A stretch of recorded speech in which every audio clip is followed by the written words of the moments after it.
ভূমধ্যসাগরের তিউনিসিয়া উপকূলে নৌকাডুবির শিকার হয়ে 2 জন নিহত হয়েছেন এবং নিখোঁজ হয়েছেন কমপক্ষে 12 জন তিউনিস নাগরিক।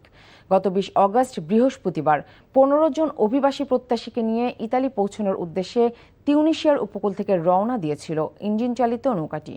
কিন্তু কিছু দূর অগ্রসর হওয়ার পর সেটি ডুবে যায় এবং 12 জন অভিবাসী প্রত্যাশী নিখোঁজ হন।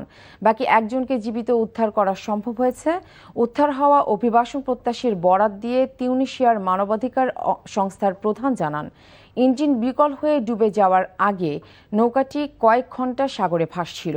ভূমধ্যসাগরের কেন্দ্রীয় পথটি বিশ্বের অন্যতম প্রাণঘাতী অভিবাসন পথ, যা আফ্রিকা ও মধ্যপ্রাচ্যের অভিবাসীরা ইউরোপে পৌঁছানোর জন্য ব্যবহার করে থাকে।